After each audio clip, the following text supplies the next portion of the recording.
The only thing getting oiled in this house at 2 in the morning was my ratchet set, and even that was getting more action than me. I sat in my workshop, surrounded by the familiar smell of WD-40 and Honest sweat, listening to Marla's car pull into our driveway with the engine knocking like a bill collector at Christmas. Before we dive deeper into this story, I have one small request. Please subscribe, drop a like, comment, and hit that hype button to boost this channel so more people can discover these incredible Reddit stories. My name's Colton Reeves, and I fix things for a living. 40 years old, hands permanently stained with grease, and sharp enough to spot a lie from 3 hangars away. I'm an aviation mechanic at Coastal Air Services, where I keep rich people's toys in the sky. Tonight, I was trying to figure out why my marriage had crashed and burned worse than a Cessna with sugar in the tank. Marla stumbled through the side door, her designer heels clicking against the concrete floor of my workshop like a countdown timer. She looked surprised to see me hunched over my workbench, sorting bolts by size and trying not to think about how cold our bed had been for the past 3 months. "You're up late," she said, her voice carrying that edge it got when she'd been drinking wine and making decisions she thought she was too smart to regret. "Could say the same about you." I didn't look up from my work. "Another late night at the office? Must be tax season year-round these days." Marla Denton Reeves worked as a tax consultant at Morrison & Associates downtown. 38 years old, sharp as a box cutter, and ambitious enough to step on her own mother if it meant climbing another rung on the social ladder. She'd kept her maiden name hyphenated, which should have been my first warning sign. When a woman won't fully take your name, she's already planning her exit strategy. "Don't start with me, Colton, I'm tired." "Tired from what exactly? Crunching numbers or crunching something else?" She froze halfway to the door leading into our house. "What's that supposed to mean?" I finally looked up, meeting her eyes with the same steady gaze I used when diagnosing engine trouble. "It means if you're working late, I'm the tooth fairy, and last I checked, I don't have wings or a tutu." The silence stretched between us like a tow cable under tension. Marla's face went through several expressions: surprise, anger, calculation. She settled on indignant. "I don't have to explain my schedule to you." "No, you don't. But you might want to explain why your phone's been locked tighter than Fort Knox, why you've been showering as soon as you get home, and why the only time you touch me anymore is when you're reaching for the remote." She straightened her shoulders, and I recognized the look. It was the same one she wore when she was about to foreclose on someone's dreams. "You know what, Colton? You're right. I don't owe you explanations. In fact, I think it's time we established some new ground rules around here. From now on, I decide when we spend nights together. I decide what we do with our evenings, and I decide when this conversation is over." She turned to walk away, but I wasn't done yet. "That's fine, Marla. You decide when we spend nights together." I set down my ratchet and gave her my best smile, the one I used when I was about to deliver bad news to a customer. "Then I decide what to pay for." She stopped cold. "What?" "You heard me. You want to make unilateral decisions about our marriage? Then I'll make unilateral decisions about our finances. See how independence suits you when you're paying your own car insurance, cell phone, and half the mortgage. You can't do that." "Watch me." She slammed the door so hard it rattled the windows, but I was already reaching for my laptop. If she wanted to play games, I had a few moves she hadn't seen yet. The next morning, I was up before dawn, coffee brewing and pancakes on the griddle, when Marla stumbled into the kitchen. She looked like she'd been wrestling with her conscience all night, and from the bags under her eyes, I'd say her conscience was winning. "My cards aren't working," she announced without preamble. "Really? That's strange." I flipped a pancake with the precision of a surgeon. "Maybe there's a problem with the bank." "Colton, I'm serious. My credit cards, my debit card, even the gas card, nothing's working." "Huh. Well, like I said last night, you decide when we spend nights together, I decide what to pay for. Funny how that works out." She stared at me like I'd just told her the earth was flat. You froze our accounts?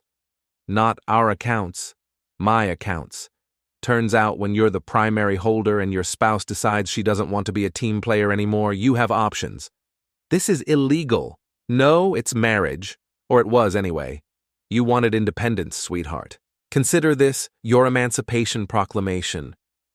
The doorbell rang before she could respond, which was perfect timing because I was enjoying watching her face cycle through panic, rage, and calculation like a slot machine looking for the right combination. I'll get it, I said cheerfully, wiping my hands on a dish towel. I opened the front door to find a man I recognized but had never officially met. Eli Harmon, physical therapist at Coastal Physical Therapy, 39 years old, fit in that annoying way that suggested he actually used his gym membership. He had the kind of smile that probably worked on lonely housewives and the kind of confidence that came from never having his nose broken. "Oh," he said, his face going pale. "I was looking for... I thought..." "You thought what exactly?" I leaned against the door frame, crossing my arms. "I was looking for Marla. She said... I thought she lived alone." That's when I heard Marla's sharp intake of breath behind me. I turned to see her standing in the hallway, her face white as primer paint. "Eli," she said, her voice barely above a whisper. "Well, this is interesting," I said, stepping back to let them both see each other clearly. "Eli, meet my wife Marla. Marla, meet your boyfriend, Eli. Though I suspect you two have already been acquainted." Eli looked like he wanted to disappear into the floorboards. Marla looked like she was calculating how much a good divorce lawyer would cost. And me? I was grinning like a man who'd just figured out exactly what was wrong with his engine and knew exactly how to fix it. 3 days later, I was in my workshop with my buddy Kurt Morrison, a fellow mechanic who could rebuild a carburetor blindfolded but couldn't keep his mouth shut if his life depended on it. Kurt was the kind of friend every man needs, loyal, honest, and blessed with the subtlety of a foghorn. "So let me get this straight," Kurt said, popping open his third beer of the evening. "Your wife's been playing hide the wrench with some physical therapist, and she had the balls to tell you that you don't get a say in your own marriage anymore?" That's the size of it. I was bent over my laptop scrolling through months of recovered data. Amazing what you can find when you know where to look, and your wife thinks deleting something makes it disappear forever. And this Eli character just showed up at your door like he owned the place? Like he'd been there before, which, judging by these text messages, he had been.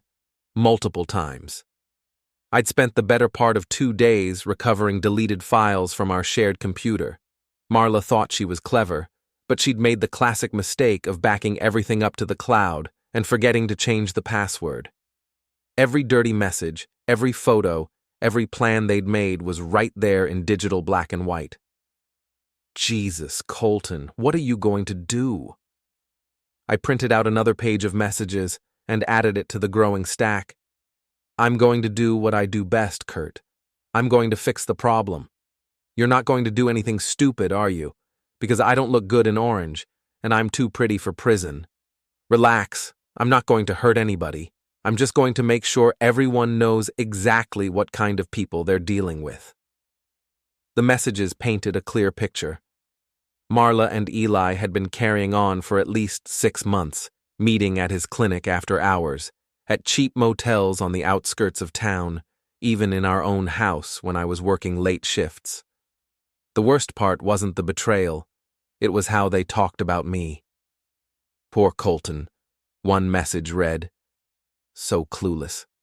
Sometimes I feel bad for him, but then I remember how boring he is. Eli's response, "Don't feel bad. You deserve better than a grease monkey who smells like motor oil. You deserve someone who appreciates your mind as much as your body." I'd read that particular exchange 3 times before I trusted myself not to put my fist through the computer screen. "So what's the plan?" Kurt asked. "First, I'm going to have a conversation with Dr. Feelgood, man to man." "At his clinic?" "During his lunch break tomorrow. I've got a pulled muscle that needs some professional attention. Kurt grinned. You want backup? No, but I want you to be at the hangar tomorrow night around 8. Buy a round for the house and get people talking about loyalty, marriage, that sort of thing. Set the mood. I can do that. What about Marla? Marla's going to get an education in consequences, starting with her boss. I'd already drafted the email to Mr. Dorian at Morrison & Associates. A simple, professional note explaining that I felt he should know that company resources, computers, phones, office space, were being used for personal affairs during business hours. I'd attached a few choice screenshots as evidence. You're really going to torpedo her job? She torpedoed our marriage. Fair's fair. The next morning, I called in sick to work for the first time in 3 years. I had more important things to do than fix other people's problems when my own required immediate attention. Coastal Physical Therapy was located in a strip mall between a nail salon and a Chinese restaurant. The kind of place that looked professional enough to take insurance, but cheap enough that the overhead wouldn't eliminate you. I walked in at exactly 12:30, wearing my cleanest work shirt and my most innocent expression. The receptionist, a middle-aged woman named Barb according to her name tag, looked up with a practiced smile. Can I help you? I hope so. I pulled something in my back yesterday and a friend recommended Dr. Harmon. Any chance he could squeeze me in? Let me check his schedule. She tapped at her computer. You're in luck. He just had a cancellation. Can you wait about 10 minutes? No problem. I sat in the waiting room, flipping through magazines and listening to the sounds of the clinic. Physical therapy is a noisy business, lots of grunting, machine humming, and encouraging chatter from the staff. It reminded me of my workshop, except instead of fixing engines, they were fixing people. Mr. Reeves? I looked up to see Eli standing in the doorway, wearing scrubs and a nervous smile. Up close, he was even more irritating than I'd imagined. Perfect teeth, perfect hair, the kind of tan that came from actually spending time outdoors instead of under fluorescent lights. That's me. Come on back. I understand you're having some back trouble. I followed him into a treatment room equipped with a padded table, various machines, and motivational posters about the healing power of positive thinking. Eli closed the door and gestured for me to sit on the table. So, what seems to be the problem? Well, Doc, it's like this. I've been carrying a heavy load lately, and it's starting to wear on me. The weight of betrayal, you might say. His smile faltered. I'm sorry. What? I reached into my jacket and pulled out a folded piece of paper. You recognize this? It was a printout of one of his more creative text messages to my wife, complete with a photo that would have made a sailor blush. Eli's face went white, then red, then white again. I don't know what you think you're doing, but I'm getting therapy, Doc. Isn't that what this place is for? Healing? You need to leave. Now. In a minute. I stood up, and suddenly the small room felt even smaller. See, I've got this problem. My wife's been getting her physical therapy from you, and I don't think your methods are covered by our insurance. Look, Mr. Reeves, I think there's been a misunderstanding. No misunderstanding. You've been screwing my wife for 6 months, in my house, on my dime. The only question is what we're going to do about it. Eli tried to move toward the door, but I shifted to block his path. I didn't touch him, didn't need to. Sometimes the threat of violence is more effective than violence itself. You're threatening me? I'm educating you. See, I fix things for a living. Engines, mostly. But sometimes I fix other problems, too. I picked up a small wrench from his equipment tray and bent it in half with my bare hands. Amazing what you can do with the right leverage and enough pressure. I could call security. You could. But then you'd have to explain why you're so nervous around the husband of one of your patients. Barb out there seems like the type who pays attention to details. Probably notices things like when you stay late with certain clients, when you use the office phone for personal calls, that sort of thing. I straightened the wrench and set it back on the tray. Here's what's going to happen, Eli. You're going to end whatever this is with my wife. You're going to stop taking her calls, stop seeing her, stop thinking about her. And if I find out you've had any contact with her after today, I'm going to come back here and give you the kind of physical therapy that requires a hospital stay. You can't, I can, and I will. See, you made a mistake when you decided to play games with my life. You thought I was just some dumb mechanic who wouldn't fight back. But here's the thing about mechanics, Doc. We know how things work, and we know how to make them stop working. I moved toward the door, then paused. Oh, and Eli? You might want to start looking for a new job. I hear the clinic board takes a dim view of therapists who can't maintain professional boundaries. I left him standing there, pale and shaking, and walked out through the waiting room with a nod to Barb. Thanks for fitting me in. I feel much better already. By the time I got home, Marla was waiting for me with fire in her eyes and a termination letter in her hand. You bastard, she said. You cost me my job. No, sweetheart. You cost you your job. I just made sure your boss knew how you were spending company time. Mr. Dorian fired me on the spot. He said I was a liability to the firm's reputation. Funny how that works. Actions have consequences. Who knew? She threw the letter at me, but it just fluttered to the ground like a wounded bird. You think you're so smart, don't you? You think you've won? I think I'm just getting started. That night at the hangar, our local dive bar that had been serving cheap beer and cheaper advice since before I was born, the atmosphere was thick with more than just cigarette smoke. Word travels fast in a small town, especially when Kurt Morrison is buying rounds and sharing what he calls hypothetical situations about marriage, loyalty, and what a man should do when his trust gets violated. The hangar was the kind of place where working men came to forget their troubles and share their wisdom. The walls were covered with aviation memorabilia, old propellers, vintage flight jackets, black and white photos of pilots from the glory days. It smelled like beer, peanuts, and honest sweat, and the jukebox played nothing but classic rock and country songs about heartbreak and revenge. I was nursing my second beer when Marla burst through the front door like a hurricane making landfall. She'd been drinking, I could tell from the way she moved, all sharp angles and righteous indignation. Behind her came Rhonda Peterson, her best friend and enabler, a woman who treated other people's drama like her personal entertainment system. There he is, Marla announced to the room, pointing at me like I was a war criminal. The man who destroyed my career because he can't handle the truth about our marriage. The bar went quiet except for Hank Williams Jr. singing about family tradition on the jukebox. Every eye in the place turned to watch the show, and I could see Kurt grinning like a man who'd just hit the lottery. Evening, Marla, I said calmly, not bothering to turn around. Rhonda, nice night for a public meltdown. Don't you dare act innocent. Marla stumbled toward my table, her designer heels clicking against the sawdust-covered floor. You ruined everything because you're too pathetic to accept that I don't love you anymore. Is that what this is about? Love? I finally turned to face her, and I could see the whole bar leaning in to hear better. Because I thought it was about you screwing your physical therapist in our bed while I was working overtime to pay for your lifestyle. A collective gasp went up from the crowd. Rhonda tried to grab Marla's arm, but she shook her off. That's not... You don't understand the situation.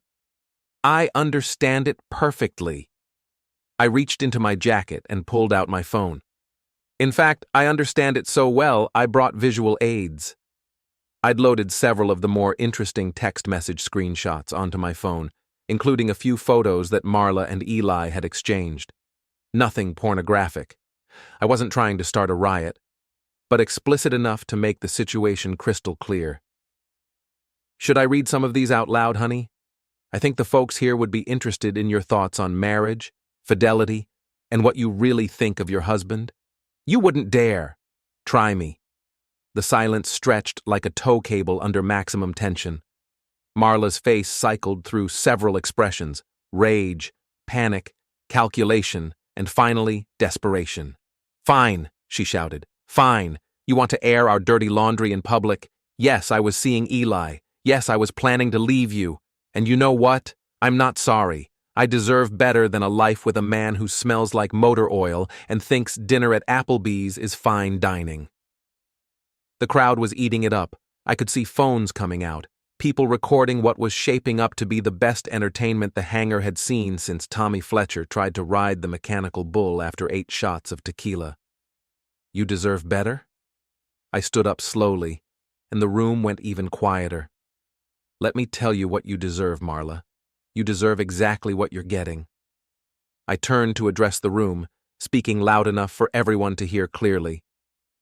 Folks, I want you all to meet my wife, Marla. For 6 months, she's been having an affair with Eli Harmon, the physical therapist over at Coastal Physical Therapy. They've been meeting in our house, in cheap motels, and in his office after hours. She used company equipment to coordinate their meetings, company time to plan their future together, and my money to buy the lingerie she wore for him. Stop it! Marla screamed. She told him I was boring, that I smelled bad, that she was embarrassed to be married to a mechanic. She said I was too stupid to figure out what was going on, too pathetic to do anything about it if I did. I pulled up one of the text messages on my phone and held it up so the crowd could see. This one's my favorite. Poor Colton is working late again. More time for us to play. Sometimes I think about divorcing him, but it's so much more fun to have a secret. Plus, he pays for everything while I decide what I really want. The crowd's reaction was immediate and ugly. These were working people, men and women who understood loyalty, commitment, and the value of an honest day's work. They didn't have much patience for cheating spouses and the people who enabled them. Get out of here! Shame on you! What kind of woman does that to her husband? Marla looked around the room, seeing nothing but hostile faces and judgmental stares.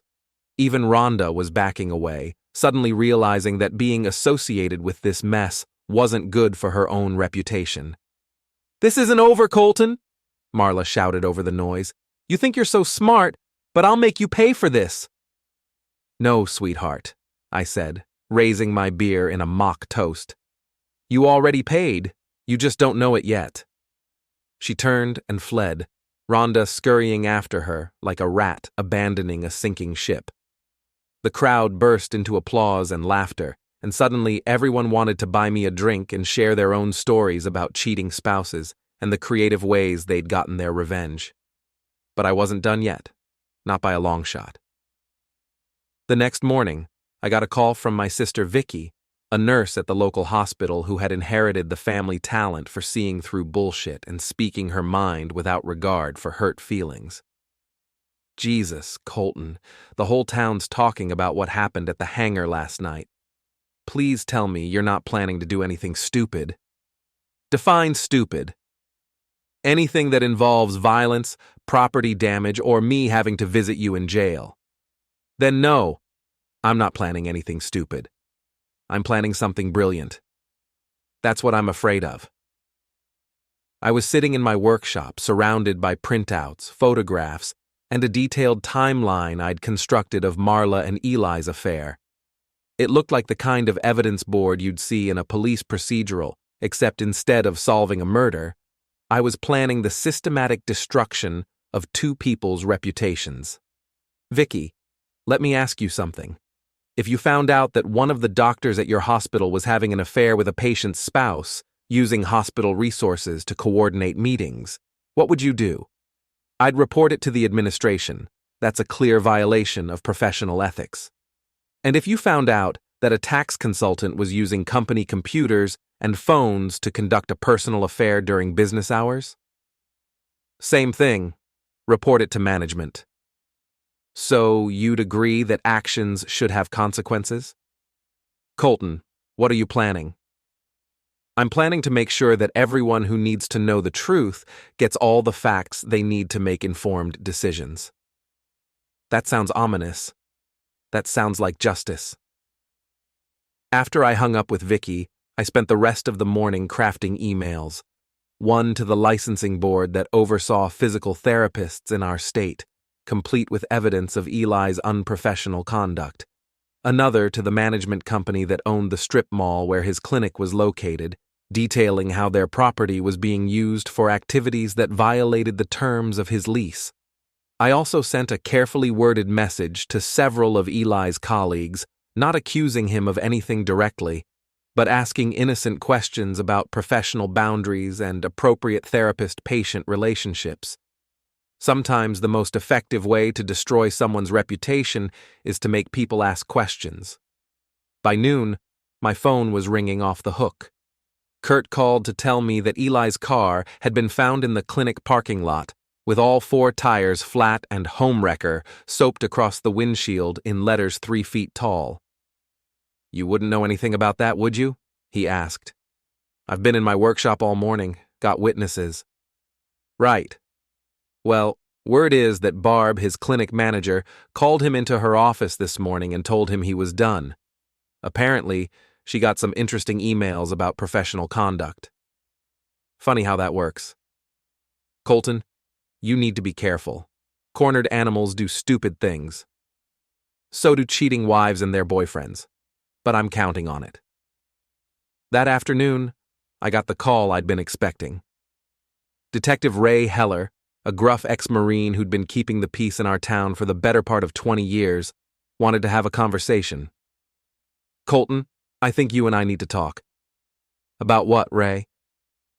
"About the fact that everywhere your wife and her boyfriend go, bad things seem to happen to them. Eli Harmon's car got vandalized last night. This morning he got fired from his job. Your wife's been blacklisted from every accounting firm in the county. That's a lot of coincidences. Sounds like they're reaping what they sowed. Sounds like someone's playing a dangerous game. The only dangerous game being played here is adultery, Ray. But if you want to investigate something, you might want to look into how they were using company resources to coordinate their affair. I've got documentation if you're interested." There was a long pause on the other end of the line. "Colton, I've known you since you were in high school. You're not a violent man, but you're smart enough to cause a lot of trouble without breaking any laws. Just remember that revenge is a dish that can poison the cook." "Thanks for the advice, Ray. But I'm not looking for revenge. I'm looking for justice. Same thing, most of the time. Not this time." After I hung up, I sat back in my chair and smiled. Everything was proceeding exactly according to plan. Marla and Eli thought they were smart, thought they could outsmart a simple mechanic who spent his days with his hands dirty and his head under the hood. But they'd made a critical error in judgment. They'd assumed that because I worked with my hands, I didn't know how to work with my head. They'd confused quiet with stupid, loyal with weak. Now they were about to learn the difference. 2 days later, I was working late in my shop when I heard a car pull up outside.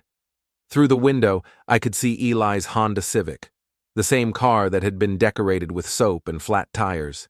He'd gotten it cleaned up and the tires replaced, but I could tell from the way he was gripping the steering wheel that his confidence hadn't been so easily repaired. He sat in the car for a full 5 minutes, working up the courage to get out. When he finally did, he moved like a man walking to his own execution. His perfect hair was disheveled, his usually pristine appearance wrinkled and tired. Getting fired and publicly humiliated will do that to a person. I kept working on the carburetor I was rebuilding, pretending I didn't notice him approaching. The shop door was open, and I could hear his footsteps crunching on the gravel driveway. "Colton?" I looked up with my best expression of mild surprise. "Well, if it isn't Dr. Feelgood, what brings you to my humble establishment?" "We need to talk." "About what? Your bedside manner? Because I have to tell you, your patient satisfaction scores are probably taking a hit right about now." He stepped into the shop, and I could see the desperation in his eyes. A man who'd lost his job, his reputation, and his future, all in the span of 48 hours. "You've destroyed my life." "No, Eli. You destroyed your own life. I just made sure everyone knew about it. I lost my job. My license is under review. The clinic is threatening to sue me for breach of contract." Sounds like the system is working exactly as designed. He moved closer, and I could see his hands shaking with either rage or fear. Probably both. This has to stop. Call off your dogs. Tell people it was all a misunderstanding. Can't do that, Doc. See, it wasn't a misunderstanding. It was adultery, plain and simple. I can't unknow what you did. What do you want? Money?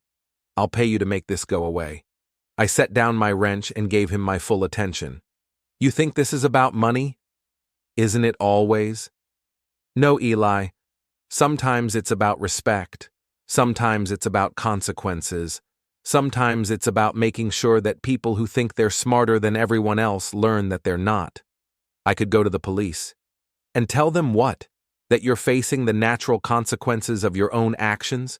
That your professional misconduct caught up with you? Good luck with that. He was quiet for a long moment, and I could practically see the wheels turning in his head. Finally, he played his last card. Marla loves me. Whatever you do to me, whatever you do to her, it won't change that. When this is all over, we'll still be together, and you'll still be alone. I smiled, and something in my expression made him take a step back. You really think so? Let me tell you something about Marla, Doc. She doesn't love you. She loves the idea of you, the excitement, the secrecy, the feeling of getting away with something. But love? Real love? Marla doesn't know what that is. You're wrong. Am I? When's the last time she called you? When's the last time she tried to help you deal with any of this mess? When's the last time she did anything but think about herself? The look on his face told me I'd hit the target center. She's been under a lot of stress. She's been cutting you loose, Doc. See, Marla's like a cat. When things get messy, she finds a clean place to land and pretends she was never dirty to begin with. I pulled out my phone and showed him a screenshot of a text message from Marla to Rhonda that I'd intercepted earlier that day. Eli's becoming a liability, I read aloud. I need to distance myself from him before this gets any worse. Maybe I can convince Colton that it was all his idea, that he seduced me. The color drained from Eli's face as he read the message. That can't be real. Oh, it's real. She sent it this morning right after she heard about you getting fired. Funny how quickly love turns to self-preservation when the heat gets turned up. He stared at the phone screen like it was a downfall, which, in a way, it was. She wouldn't do that to me. She already did. You're just too stupid to see it. I put the phone away and picked up my wrench again. Here's some free advice, Doc. Get out of town. Start over somewhere else. Because if you stay here, things are only going to get worse for you. And if you try to cause trouble for me or my family, I'll make sure that everywhere you go for the rest of your life, people know exactly what kind of man you are. He stood there for another minute, swaying slightly like a tree in a strong wind. Then, without another word, he turned and walked out of my shop. I watched through the window as he got back in his car and drove away. His taillights disappeared into the darkness, and I had a feeling it would be the last time I saw Eli Harmon. But I wasn't done with Marla, not by a long shot.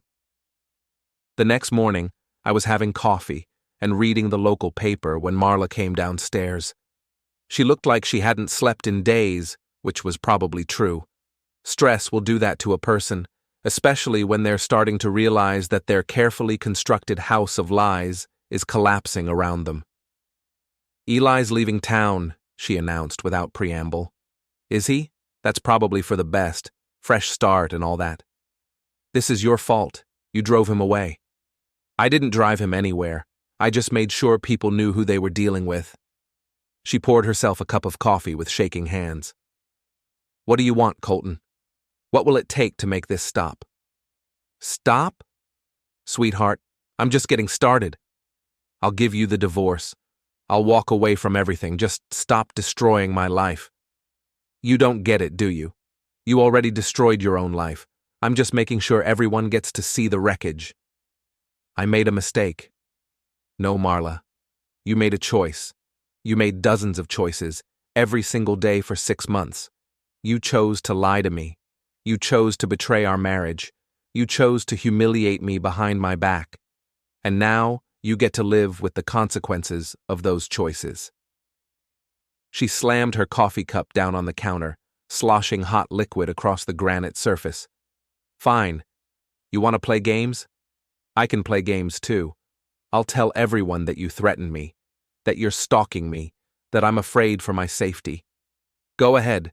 I'm sure Detective Heller would be very interested in hearing about how threatened you feel while you're living in my house, driving the car I pay for, and eating the food I buy. I'll get a restraining order. Based on what? The fact that I exposed your affair? The fact that I froze accounts that are in my name? Good luck with that." She stared at me with pure hatred, and for a moment I saw the real Marla. Not the polished professional or the seductive other woman, but the cold, calculating person who'd been hiding behind those masks. "You think you've won, don't you?" "I think I've barely gotten started." "What's that supposed to mean?" I smiled and took another sip of my coffee. "It means that so far, everything that's happened to you has been private, between you, me, Eli, and your respective employers. But tomorrow is Saturday, and Saturday means the farmers' market downtown. Lots of people, lots of conversations, lots of opportunities for the truth to spread. You wouldn't. I would, and I will. See, Marla, you made this public when you decided to humiliate me behind my back. Now everyone gets to know exactly what kind of person you really are." She grabbed her purse and headed for the door. "Where are you going?" "Somewhere you can't hurt me anymore." "There's no such place, sweetheart. Not in this town. Not anymore." The door slammed behind her, and I was alone with my coffee and my plans. Saturday morning dawned clear and cold, perfect weather for the weekly farmers' market that transformed our sleepy downtown into a bustling hub of commerce and gossip. I arrived early, parking my truck near the courthouse square where I had a clear view of the entire market. Kurt was already there, manning a booth where he sold rebuilt engine parts and mechanical services. Vicky had a table near the fountain, selling homemade preserves and baked goods from her kitchen. Half the town seemed to be there, browsing the stalls, catching up on the week's news, and sharing the kind of small-town gossip that could make or break a reputation. I didn't have a booth, but I didn't need one. I was there for a different kind of business. "Morning, Colton," said Mrs. Henderson, an elderly woman who taught half the town in Sunday school and had opinions about everything. "Heard you've been having some marital troubles." "Nothing I can't handle, Mrs. Henderson. Just taking out the trash. That's the spirit. A man's got to stand up for himself." Word of my situation had spread through town like wildfire, and the reaction was exactly what I'd expected. In a community where most people worked hard, paid their bills, and kept their promises, adultery was viewed as a serious character flaw. Marla and Eli had violated the basic social contract, and now they were paying the price. Around 10 o'clock, I saw Marla's car pull into the parking area near the library. She sat behind the wheel for several minutes, probably working up the courage to face the crowd. When she finally got out, she was wearing sunglasses and a baseball cap, trying to disguise herself. It didn't work. "There she is," someone whispered. "That's the woman who was cheating on her husband." "Shame on her." Marla tried to blend into the crowd, but everywhere she went, conversations stopped and people stared. She made it about halfway through the market before she couldn't take it anymore. That's when she spotted me near Kurt's booth and marched over with fire in her eyes. "Are you satisfied?" she hissed, keeping her voice low so the crowd couldn't hear. "Getting there." Everyone's staring at me like I'm some kind of criminal. You are a criminal. Maybe not the kind that goes to jail, but the kind that steals trust, breaks promises, and destroys families. I want this to stop. Now. Then you should have thought about that before you decided to play house with Dr. Feelgood. She looked around at the crowd, seeing nothing but hostile faces and judgmental stares. Even people who'd known her for years were treating her like a pariah. "What do you want? Money? I'll give you everything in the divorce."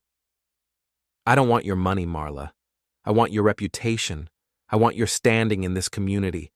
I want everyone to know exactly what kind of person you are." Why? What does it accomplish?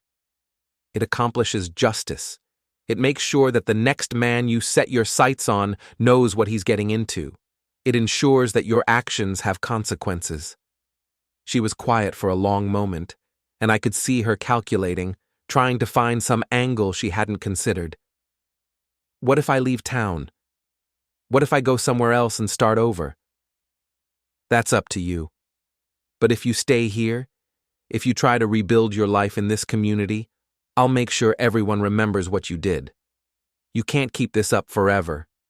Watch me. That's when Rhonda Peterson appeared, looking nervous and guilty. She'd been Marla's best friend and confidant, but I could see that their relationship had been strained by recent events. Marla, we need to talk, Rhonda said, glancing around nervously. Not now, Rhonda. Yes, now. People are asking me questions. They want to know what I knew, when I knew it. They're treating me like I was part of this. You were part of it, I interjected. You covered for her. You lied for her. You helped her deceive her husband. Rhonda's face went pale. I didn't think. You didn't think it would come out? You didn't think there would be consequences? Rhonda, don't listen to him, Marla said desperately. But Rhonda was already backing away, shaking her head. I can't do this anymore, Marla. I can't be associated with this mess. My husband is furious. My kids are embarrassed. I have to think about my own family. Rhonda, please. I'm sorry, but I can't be your friend anymore. Not after this. Rhonda disappeared into the crowd, leaving Marla standing alone and abandoned. I could see tears starting to form in her eyes, and for a moment, I almost felt sorry for her. This is what you wanted, isn't it? She whispered. To destroy everything I care about? No, Marla. This is what you chose when you decided that your marriage vows didn't mean anything. This is what you chose when you decided that I was too stupid to figure out what you were doing. This is what you chose when you decided that your pleasure was more important than your promises. She looked around the market one more time, seeing nothing but hostile faces and former friends who now treated her like a stranger. I hate you, she said quietly. I know, but here's the thing. I don't care. Your opinion stopped mattering to me the day you decided that our marriage was just a convenient fiction. She turned and walked away, pushing through the crowd toward the parking lot. I watched her go, knowing that she'd probably leave town within the week. There was nothing left for her here, no job, no friends, no reputation to salvage. But I still wasn't done. That afternoon, I got a call from Detective Heller. Colton, I just got a complaint from Marla. She says you're harassing her, threatening her, making her life impossible. What did you tell her? I told her that exposing someone's adultery isn't harassment, freezing your own bank accounts isn't threatening, and that making someone face the consequences of their actions isn't a crime. Sounds about right. But I also told her that if she felt unsafe, she could always leave town and start over somewhere else. Good advice. She's packing her car as we speak. Word is, she's heading to her sister's place in Phoenix. Phoenix is nice this time of year. Colton, I hope you know what you're doing. Revenge is a powerful drug, but it can be addictive. This isn't revenge, Ray. This is justice. Same thing, most of the time. Not this time. That evening, I was back in my workshop when Kurt stopped by with a 6-pack of beer and a grin that stretched from ear to ear. Well, partner, I think you can officially declare victory. Marla's car was loaded up like she's moving cross-country, and word is that Eli cleaned out his apartment yesterday. Good riddance to both of them. You know, I have to admit, when this whole thing started, I thought you might do something stupid, get violent, get arrested, make a mess of your own life. I told you I was smarter than that. You sure are. You destroyed both of them without breaking a single law, without throwing a single punch, without doing anything that could come back to bite you. That's the difference between revenge and justice, Kurt. Revenge is emotional, sloppy, dangerous. Justice is calculated, precise, and legal. So what now? You going to try to patch things up with Marla? Maybe work things out? I looked at him like he'd suggested I take up professional wrestling. Kurt, you can't fix something that was broken from the start. Marla didn't cheat on me because she was unhappy or neglected or going through a rough patch. She cheated on me because that's who she is. Someone who takes what she wants without regard for the consequences. So, you're getting divorced? I'm getting free. We sat in comfortable silence for a while, drinking our beer and listening to the sounds of the evening. Somewhere in the distance, I could hear a plane taking off from the regional airport, climbing into the darkening sky. You know what the best part is? I said finally. What's that? They thought they were so smart. They thought they could outsmart the dumb mechanic, play their little games, have their fun, and then figure out how to handle me later. But they didn't count on you being smarter than both of them put together. They didn't count on me being patient. They didn't count on me being thorough. And they sure as hell didn't count on me being absolutely ruthless when it comes to protecting what's mine. Your marriage, my self-respect. Kurt raised his beer in a toast.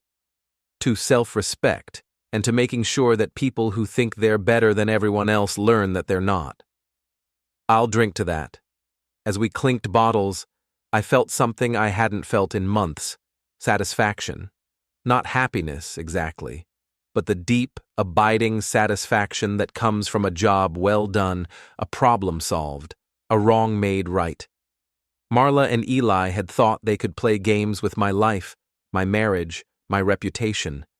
They'd thought they were smarter, smoother, more sophisticated than the simple mechanic who spent his days with his hands dirty and his head under the hood. But they'd made a critical error in judgment. They'd confused quiet with weak, loyal with stupid, patient with passive. Now they knew better. And so did everyone else. 3 weeks later, I was finishing up a routine maintenance check on a Cessna 172 when I heard a car pull up outside the hangar. Through the open bay door, I could see Eli's Honda Civic. The same car that had been decorated with soap and flat tires, now looking even more worse for wear. I kept working, pretending I didn't notice him sitting in the car, building up the courage to get out. After everything that had happened, after all the bridges that had been burned, he was back. That took either incredible stupidity or desperate courage, and with Eli, it was probably both. He finally emerged from the car, moving like a man who'd aged 10 years in 3 weeks. His usually perfect appearance was disheveled, his clothes wrinkled, his face showing the kind of wear that comes from sleeping in cheap motels and eating gas station food. Colton? I looked up from the engine cowling I was inspecting. Well, look what the cat dragged back. I thought you'd left town for good. I tried to. Got as far as Denver before I realized I had nowhere to go. That's what happens when you burn all your bridges. Eventually, you run out of places to cross. He stepped into the hangar, and I could see the desperation in his eyes. A man who'd lost everything and was down to his last play. I need this to stop, Colton. I need you to call off your dogs. My dogs? I don't have any dogs. What I have is a community of people who don't appreciate being lied to, cheated on, or made fools of. Every job I applied for, every apartment I tried to rent, every time I thought I could start over, someone would make a phone call, someone would send an email, someone would make sure that my past followed me. Sounds like the system is working. You can't keep this up forever. Eventually, people will forget. Eventually, I'll find somewhere that doesn't know my story. Maybe, but it'll be a long, expensive journey. And even then, you'll always be looking over your shoulder, wondering when the past will catch up with you again. He moved closer, and I could see his hands shaking. Whether from rage, fear, or withdrawal from whatever he'd been using to cope, I couldn't tell. What do you want? What will it take to make this end? I want you to understand something, Eli. This isn't about what I want anymore. This is about natural consequences. You and Marla thought you could play games with people's lives, that you could take what you wanted without paying the price. Now you're learning that every action has an equal and opposite reaction. I could go to the police, file harassment charges. Go ahead. I'm sure Detective Heller would love to hear about how you're being harassed by the natural consequences of your own actions. I could hire a lawyer. With what money? Last I heard, you were living out of your car and working odd jobs for cash. The silence stretched between us like a tow cable under maximum tension. Finally, Eli played his last card. Marla's coming back.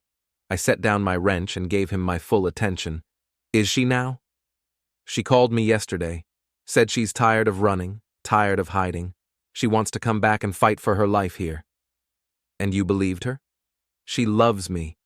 Whatever you've done, whatever you've taken away from us, that hasn't changed. I reached into my toolbox and pulled out my phone. With a few taps, I brought up a screenshot of a text message conversation between Marla and her sister in Phoenix. You might want to read this before you get your hopes up. The message thread was from 2 days ago. Marla to her sister. Eli keeps calling me, begging me to come back and face this together. He's pathetic. I'm thinking about blocking his number. The last thing I need is to be associated with that loser any more than I already am. Her sister's response. Smart move. You need to focus on rebuilding your life, not dragging around extra weight. Marla's reply. Exactly. I might even call Colton and try to work out some kind of deal. Maybe I can convince him that it was all Eli's idea, that he seduced me, and I was the victim. I watched Eli's face as he read the messages. The color drained from his cheeks and his hands started shaking harder. That can't be real. It's real. She's not coming back to fight for your love, Eli. She's coming back to throw you under the bus and try to salvage what's left of her reputation. She wouldn't do that. She already did. You're just the last one to know about it. He stared at the phone screen like it contained his own downfall. But she said, she promised, she lied. Just like she lied to me, just like she lied to everyone else. That's what Marla does. She tells people what they want to hear until it's no longer convenient. I put the phone away and picked up my wrench again. Here's some free advice, Doc.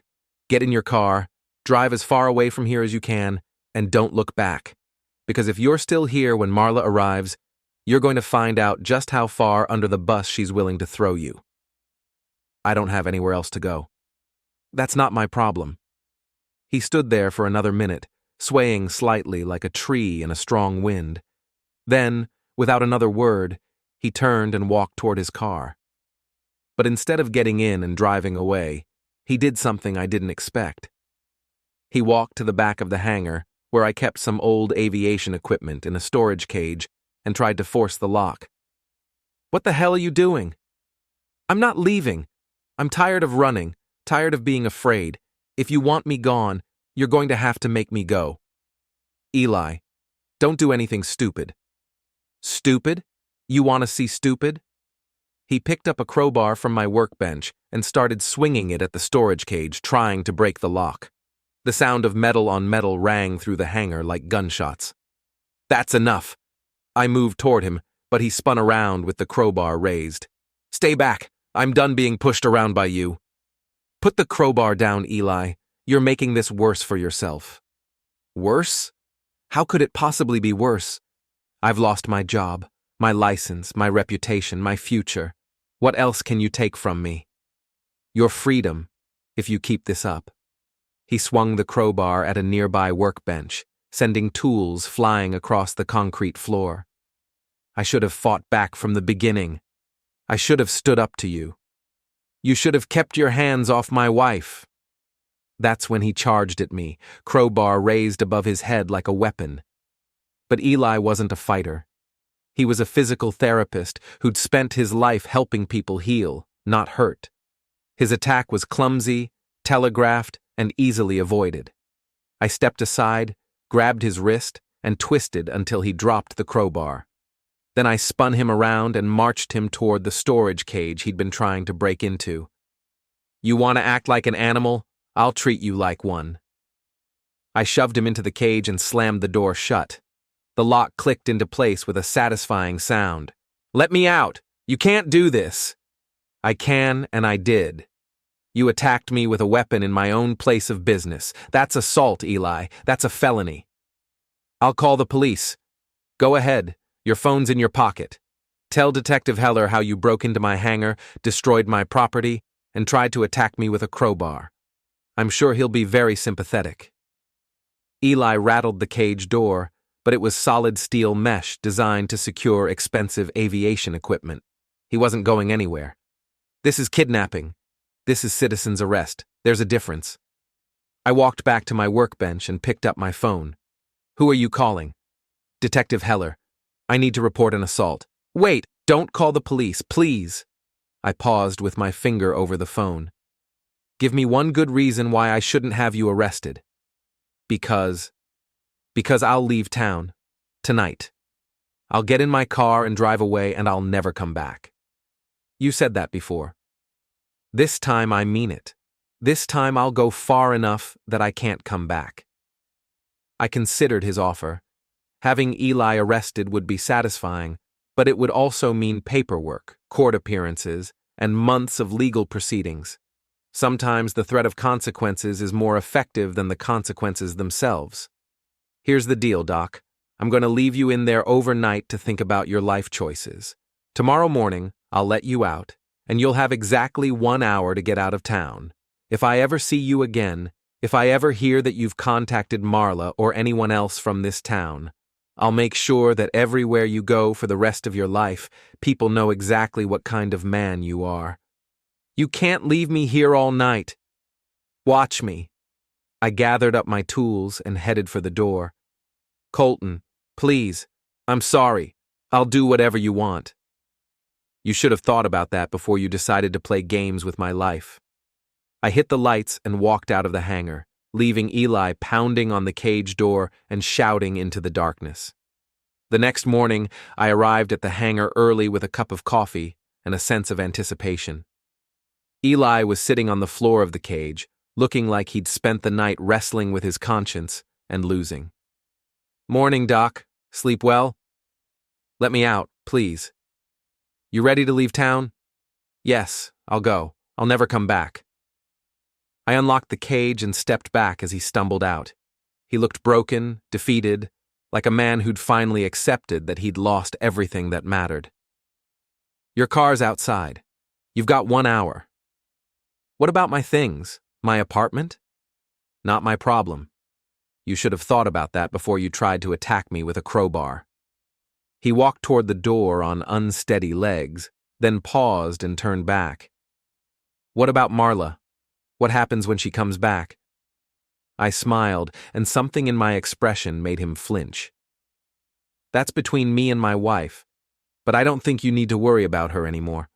I don't think she's going to be the same person you remember." He left without another word, and I watched through the window as he got in his car and drove away. His taillights disappeared around the corner, and I knew I'd never see Eli Harmon again. But Marla was a different story. She arrived 3 days later, driving a rental car and wearing the kind of determined expression that suggested she thought she still had cards to play. I was waiting for her in the kitchen when she walked through the front door like she still lived there. "Hello, Colton." "Marla, how was Phoenix?" "Hot, boring, lonely." "Sorry to hear that." She set her purse on the counter and looked around the kitchen like she was reacquainting herself with familiar territory. "I've been thinking about us, about what happened, about what we could have, if we tried to work things out." "Have you now?" "I made mistakes. I know that. But people make mistakes, Colton.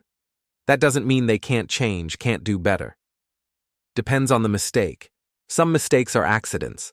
Some mistakes are choices. Yours were choices. I choose you now. I choose our marriage. Too little, too late." She moved closer, and I could see the calculation in her eyes. This was Marla at her most dangerous, when she was trying to manipulate someone into giving her what she wanted. "What do you want me to say? That I'm sorry? I'm sorry? That I was wrong? I was wrong. That I'll do anything to make this right? I will." What I want you to say is goodbye. I'm not giving up on us. There is no us. There hasn't been an us for months. There's just you, trying to salvage something from the wreckage of your own making. What about Eli? What about what he did to our marriage? I laughed, and the sound seemed to surprise her. You want to blame Eli? You want to pretend that he seduced you? That you were the victim? Wasn't I? He took advantage of me when I was vulnerable, when our marriage was going through a rough patch. Our marriage wasn't going through a rough patch, Marla. You were going through Eli's bed. There's a difference. That's not fair. Fair? You want to talk about fair? Let me show you something. I pulled out my phone and brought up the text messages between her and her sister, the ones where she talked about throwing Eli under the bus and making him the villain. Recognize these?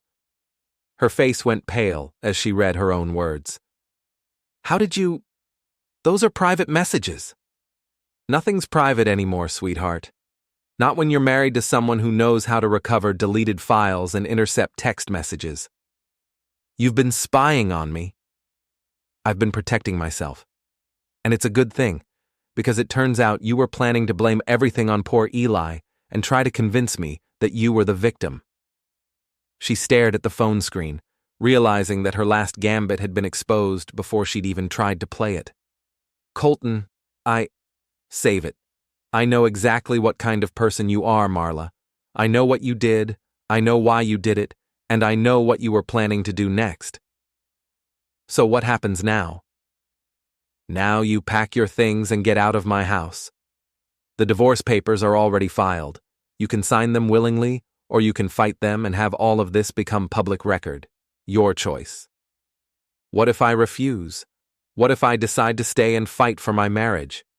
Then you'll find out just how much evidence I have, and just how willing I am to share it with everyone in town. Your affair, your lies, your plan to blame Eli, your complete lack of remorse, all of it will become public knowledge. She was quiet for a long moment, and I could see her weighing her options. You've thought of everything, haven't you? I've had plenty of time to plan. And you're not going to give me a second chance? Not going to forgive and forget? Some things can't be forgiven, Marla. Some things can't be forgotten. What you did to our marriage, what you did to me, what you were planning to do to Eli, that's not the kind of mistake you make and move on from. That's the kind of choice that defines who you are. She picked up her purse and headed for the door, then paused and turned back. You know, I used to think you were boring, predictable, safe. I thought you were too simple to understand what I needed, too weak to fight for what you wanted. And now? Now I think you're the most dangerous man I've ever met. Good. Then you understand exactly what you're walking away from. She left without another word, and I watched through the window as she got in her rental car and drove away. This time, I knew she wouldn't be back. There was nothing left for her here. No marriage to salvage, no reputation to rebuild, no future to reclaim. I poured myself a cup of coffee and sat down at the kitchen table, surrounded by the quiet of my empty house. For the first time in months, the silence didn't feel lonely. It felt peaceful. My phone rang, and I saw Kurt's name on the display. Hey, partner. Saw Marla's car leaving town about an hour ago. Everything okay? Everything's perfect. She tried to talk you into taking her back? She tried. Didn't work. Good for you. You deserve better than someone who thinks loyalty is optional. I deserve someone who knows the difference between a mistake and a choice. So what's next? You going to start dating again? Try to find someone new? I looked around my kitchen, my house, my life, and felt something I hadn't felt in a long time: contentment. Maybe someday, but right now, I'm enjoying the peace and quiet. Turns out I like my own company better than I thought. Well, if you get lonely, you know where to find me. The hangar's always got a cold beer and a friendly ear. Thanks, Kurt. I'll keep that in mind. After I hung up, I sat in the quiet of my kitchen and thought about everything that had happened. Marla and Eli had thought they were so smart, so sophisticated, so much better than the simple mechanic who spent his days with his hands dirty and his head under the hood. But they'd made a critical error in judgment. They'd confused quiet with weak, loyal with stupid, patient with passive. They'd thought they could play games with my life, my marriage, my self-respect, and that I'd be too dumb or too decent to fight back. They'd been wrong on all counts. I'd fought back with precision, patience, and absolute ruthlessness. I'd used their own weaknesses against them, turned their lies into weapons, and made sure that their actions had consequences they'd never forget. Eli was gone, probably driving toward some distant city where he could start over with nothing but the clothes on his back and the knowledge that his past would always be one phone call away from catching up with him. Marla was gone too, her reputation in ruins, her marriage destroyed, her future uncertain. She'd gotten exactly what she'd asked for when she decided that our marriage vows were just suggestions. And me? I was exactly where I wanted to be, free, vindicated, and surrounded by the peace that comes from a job well done. I raised my coffee cup in a silent toast to the empty kitchen. She said she wanted control, I said aloud. She got the crash landing instead.